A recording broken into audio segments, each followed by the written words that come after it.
Hey everybody, welcome back. Let's talk about the three pathways that you have as a creative professional: freelancing, or doing your own thing, working in an agency, or working in-house at a company. Now, if you're just starting off on your creative career, you may be a little confused about what the next step is that you should take. Where should you work? Should you freelance? Should you work at an agency? Should you work in-house at a company? Have you ever wondered or thought that you wish you could just start working without having to make that decision? Well, I want you to stay with me to the very end, because I'm going to share with you the easiest way that you can get a job earlier in your career and make sure that you're making the right choice. I want to take a moment and give a special shout out to Kittl, who's sponsoring this video. Now, Kittl is brought to you by Heritage Type, which is an amazing font foundry I'm sure you've heard of. And Kittl's an online web app that's built to make complex design easier and to empower you to create like a real pro. It works right in your browser, and it's complete with fonts, an extensive illustration library, tons of pre-made templates, and much more, without the need for expensive software programs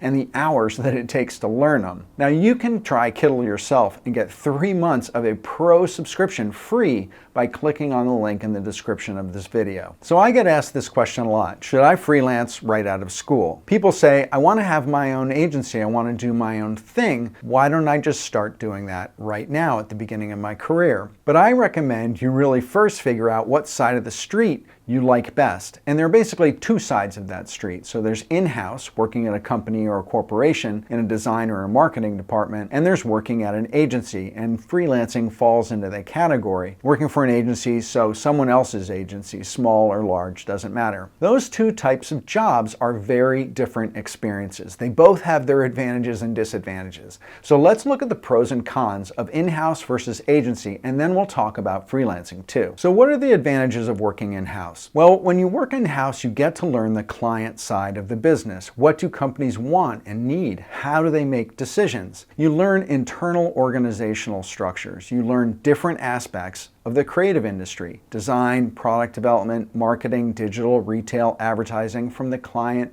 perspective. You learn how an internal marketing or an internal design department actually works. You learn how they're structured. You learn how to communicate and how to navigate corporate politics, which will come in very handy if you're ever out on your own. And you learn about what all the job roles are, who does what, and why. Some more advantages of working in-house are that you get a steady paycheck, right? There's more stability generally than in agencies. There's less hiring and firing. There's less feast and famine. You'll probably get to work on one brand for a long period of time. And that's helpful because you get to see everything that goes into branding: how they build and maintain a single brand, how they evolve, how it changes, and also how brand guidelines are built and how they're followed. Now, some of the disadvantages of working in-house are that working on one brand for a long period of time can be boring, and your portfolio can end up suffering for it. Your portfolio can become very myopic with no variety in it. And also, the pace is a little bit slower. If you want a fast and energized pace, lots of large companies really don't have that. Now, I know that there are exceptions to that rule. Also, in-house, sometimes promotions can come a bit slower, and your skill set may not grow as fast as in an agency because you have more of a specialized job description. You get less direct exposure to other divisions and other areas of business. So now let's talk about some of the advantages of working in an agency.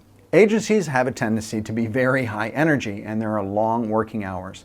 But you get lots of variety, generally, and I know there are exceptions to that because at some agencies you may be working on a particular brand. But the chances of getting more variety are higher. And you get to see all the workings of how an agency works in action, all the departments, all the roles, from senior management to creative direction, all the designer levels, strategy, finance, production, planning, even working with outside contractors and freelancers, which also can come in really handy if you ever go out on your own because you understand how agencies work with outside people and what all those people do in their jobs. You'll learn how all these pieces fit together in a creative business, and you'll start to understand and look at design as a business. Because if you eventually start freelancing or have your own agency, you are going to be doing all of those roles. So being able to know what they are and understand what they do is critically important. This will give you perspective that you need later when you're building your own thing. And also, another big pro is that you also make network connections, both on the agency side and the client side. Now let's talk about the disadvantages of working in an agency. Agencies, like I said, tend to have longer hours, so that adds a level of stress that comes with that energy of working in an agency. And also, employment at agencies sometimes is less secure. There's a lot more hiring and firing that goes on there. If an agency loses a big client, people get laid off. Happens all the time. And sometimes the pay level can be less than it is when it's in-house. Getting promoted can sometimes take a little longer too, and this happens because there's a lack of headroom where senior creatives are already locked into their roles and no one's moving around at the senior levels to make room for people coming up through the ranks. Now, I want to take a quick break and tell you about a very cool Facebook group that I've started. It's called Brand Design Masters, and it's a group of entrepreneurs and creative professionals who are gathering on Facebook to network and share feedback with each other, sharing news and resources and trends and power tips to help their careers move forward faster. So I invite you to come over to facebook.com/groups/branddesignmasters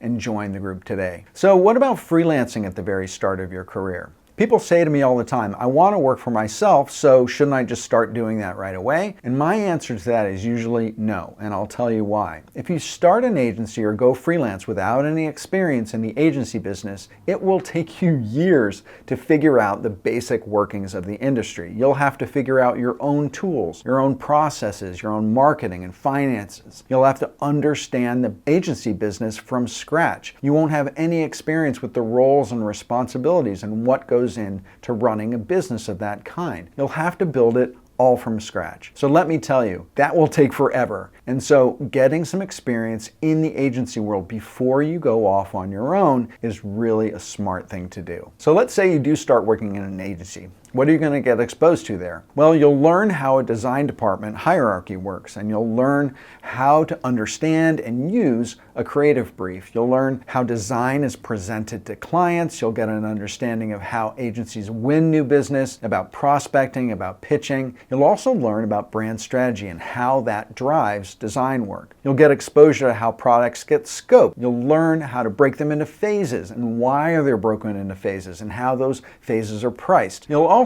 understand the complexity of design project budgets and how there's more to pricing than just the number of hours that go into designing something. You'll also learn how agencies determine profitability on the work that they do. So after you get that exposure of working in an agency, you'll know what you want to build if you decide to go out on your own, if you decide to start freelancing or start a small agency. You'll know what processes work well, what ones you really want to adopt, and what you can do without. You'll know what you're great at, what your towering strength, your T-shaped skill set is, but you'll also know, more importantly, what the broader range of skills that you're going to have to develop and learn in order to run an agency business. And you'll develop better interpersonal skills, better communication skills, and you'll have a better idea in general how to structure your freelance business, what tools you're going to need, and what you can do without. You'll also make some of your first important network connections so you can get started growing your meaningful network. And finally, you'll get some great portfolio pieces to begin to establish credibility. Now, at the beginning of this video, I promised you that I'd share the easiest way to get a job early in your career, and here it is. Work through a graphic staffing agency. These are agencies like iCreatives or 24/7 Talent or Artisan Creative.